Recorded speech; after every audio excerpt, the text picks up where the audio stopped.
Penyakit gagal ginjal kini menyerang kalangan muda. Dari 100.000 lebih penderita gagal ginjal, 49% diantaranya diderita mereka yang usia produktif. Bahkan penyakit gagal ginjal menduduki peringkat kedua setelah jantung dan hipertensi. Penyakit ini menguras kantong karena biaya pengobatannya yang mahal. Sekali cuci darah atau hemodialisa bisa mencapai 500 hingga 700 ribu rupiah. Lantas bagaimana menjauhkan dari penyakit ini? Inilah liputannya.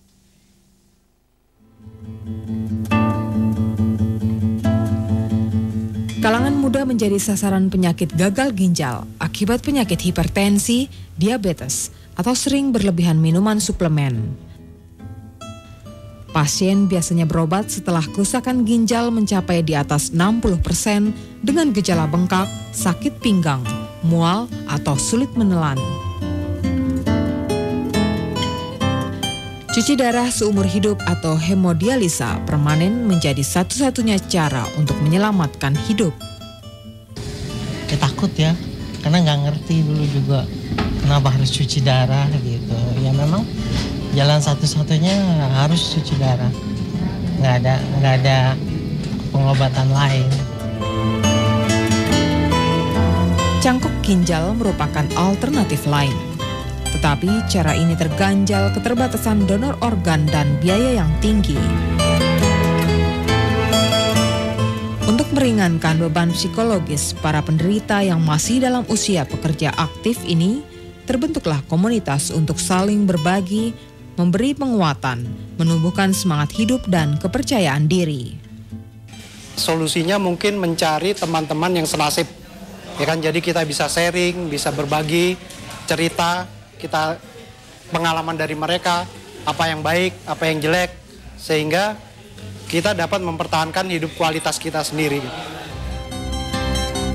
Kini banyak klinik hemodialisa yang memberi pelayanan gratis bagi penderita akses dan akses skin seperti Yayasan Ginjal Diantras di Rumah Sakit Angkatan Udara Halim.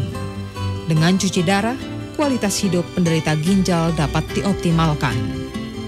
Reni Hamid, Dedi Priyatna, TVRI Jakarta melaporkan. Dan pemirsa, untuk membahasnya kami mengundang Dr. Bimanes Sutarjo, ahli ginjal hipertensi ya. Ini dokter, selamat pagi dokter. Selamat pagi. Sangat miris dokter ketika kita tahu bahwa ternyata penderita gagal ginjal ini dialami oleh kalangan muda. Apa sebetulnya penyebab yang paling dominan di kalangan ini? Terima kasih Mbak. Jadi prinsipnya sih ada suatu dasar kenapa banyak penyakit ginjal pada usia muda.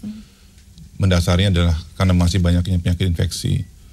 Kedua, ini diperberat dengan sekarang perubahan gaya hidup yang kita bisa lihat di kalangan muda sekarang, yang penuh risiko untuk terjadinya penyakit-penyakit lain yang bisa akhirnya menjurus kepada penyakit gagal ginjal. Infeksinya sendiri seperti apa dokter? Biasanya itu dialami pada waktu mereka usia masih muda, masih balita, mengalami infeksi di kerongkongan yang kemudian infeksi itu berlanjut menjadi infeksi ginjal. Dan pada usia produktif itu bermanifestasi sebagai gagal ginjal. Jadi faktor apa yang paling kuat yang memicu untuk jadi gagal ginjal selain penyakit tadi? Bahwa proses perusakan organ ginjal yang normal menjadi organ yang sakit itu berlangsung sangat cepat saat ini. Dokter, apakah itu juga dipengaruhi oleh hipertensi yang tidak terdeteksi seperti pasien yang usia 29 tadi gitu dok? Iya. Jadi yang saya sebut tadi bahwa banyak kalangan muda sekarang mulai menderita penyakit-penyakit yang umumnya dulu diderita oleh orang-orang yang berusia 40 tahun ke atas. Seperti diabetes, hipertensi. Nah ini penyakit-penyakit ini cepat memperburuk fungsi ginjal apabila tidak terkontrol. Sehingga dalam waktu yang relatif tidak terlalu lama, mereka berlanjut menjadi gagal ginjal. Sebegitu rapuhkah organ vital bagi kalangan muda saat ini dokter? Ya demikian memang adanya. Ya, begitu rapuh apakah disebabkan pure oleh pola hidup ataukah memang di lingkungan kita yang memang sangat mendukung bahwa kita akan mengalami percepatan kerusakan dari seluruh organ? Sebetulnya itu adalah suatu hal yang bersifat multifaktorial.